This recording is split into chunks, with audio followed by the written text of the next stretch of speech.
राजकुमार का महल और जादू। एक बार की बात है, एक राजकुमारी अपनी सेविका के साथ घूमने गई। काफी दूर पहुंचते ही राजकुमारी को प्यास लग गई। उसने रथ को घने जंगल में एक पुराने महल के पास रुकवाया। राजकुमारी महल को देखकर बहुत हैरान हुई। उसने सेविका से कहा, रुको, मैं भी चलती हूँ। सेविका ने राजकुमारी से कहा, आप साथ न आए, मैं पानी लेकर आती हूँ। तभी सिपाही ने राजकुमारी के सामने सिर झुकाकर कहा, महल बहुत पुराना लग रहा, आपको सुरक्षित महल ले जाने की मेरी जिम्मेदारी है। राजा साहब को पता चला तो मुझे दंड भी मिल सकता है। राजकुमारी ने सिपाही से कहा, तुम घबराओ मत, मुझे कुछ नहीं होगा। ये कह के राजकुमारी सेविका के साथ महल में चली गई।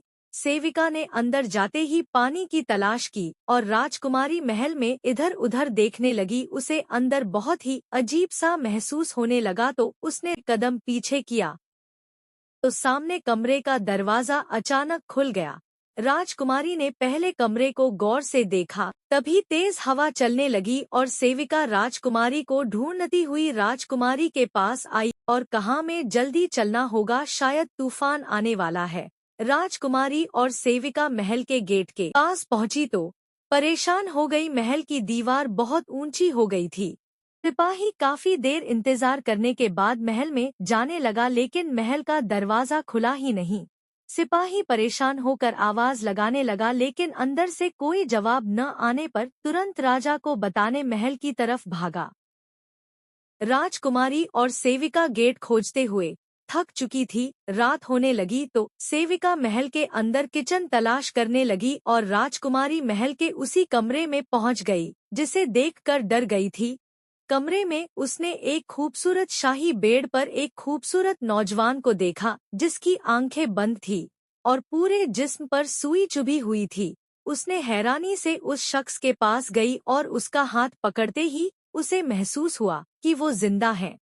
राजकुमारी डरते हुए उसके हाथ की सुई को निकाला तो उसने महसूस किया कि हाथ से सुई निकलते ही हाथ हिल गया। राजकुमारी ने धीरे धीरे हाथ की सुई निकालने लगी और निकालते हुए वही सो गई।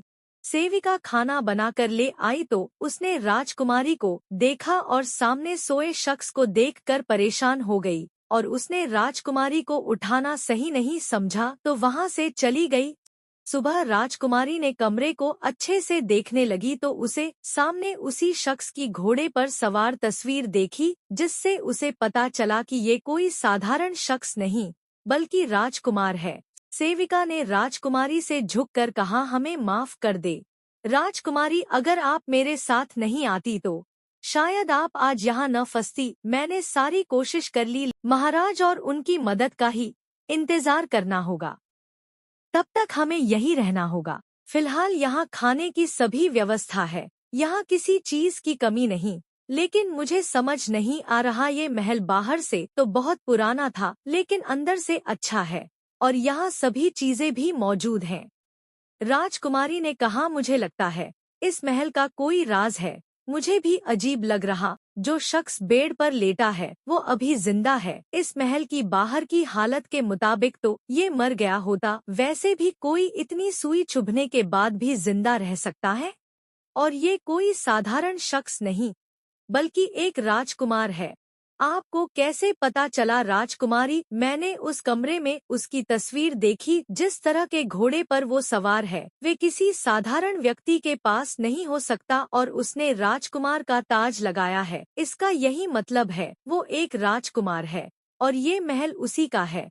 अब तो तभी पता चल सकता है जब उसकी सारी सुई निकलेगी और वो खुद बताएगा, शायद तभी हम भी यहाँ से आजाद हो जाए। राजकुमारी सुबह शाम राजकुमार की सुई निकालती और सेविका खाना बनाकर महल में घूमने लगती।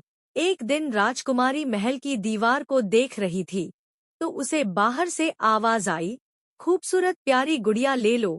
राजकुमारी ने इधर उधर देखा, उसे सामने बड़ी रस्सी दिखी। उसने उस रस्सी में एक बाल्टी बांधी और उसमें अपने हीरे का टॉप्स डाल दिया और उसे दीवार के पार फेंक कर उसने आवाज लगाई, क्या इसे लेकर मुझे एक गुड़िया दे सकती हो? औरत ने हीरे के टॉप्स लेकर गुड़िया का बॉक्स रख दिया। राजकुमारी एक पुराने कमरे में आई और उस बॉक्स को खोला तो उसने देखा उसमें 3 खूबसूरत प्यारी गुड़िया थी। उसने गुड़िया को देखते हुए रोने लगी और वो राजा को याद करते हुए गुड़ियों से बातें करने लगी। अब वो रोज राजकुमार की सुई निकालती और रात में गुड़ियों से बातें करती। राजकुमारी के जाते ही गुड़िया आपस में बात करने लगती। राजकुमार पर जादू है और ये राजकुमारी ही हटा सकती हैं। ये बात है, कैसे बताएं, अब तो बस थोड़ी ही सुई बची है, उसके निकलते ही दोनों आजाद हो जाएंगे।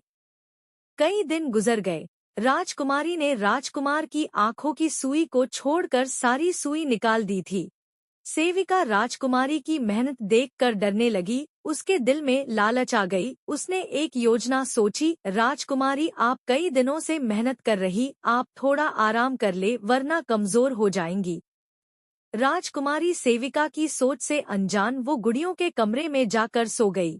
सेविका ने राजकुमार को फरेबी मुस्कुराहट से देखती हुई उसकी आंखों की सुई निकालने लगी और राजकुमार की आंखों से सुई निकलते ही वो आजाद हो गया और सामने सेविका को बैठे देखकर मुस्कुराते हुए कहा, क्या आप मेरी राजकुमारी है? सेविका ने राजकुमार को देखकर मुस्कुराते हुए उसने कहा हाँ और झूठी कहानी सुनाने लगी। जो राजकुमारी ने किया उसने सारी मेहनत खुद की बताने लगी और राजकुमार उसकी कड़ी मेहनत और प्यार देखकर खुश हो गया। उसने कहा, मुझे पता था मेरी राजकुमारी एक दिन जरूर आएगी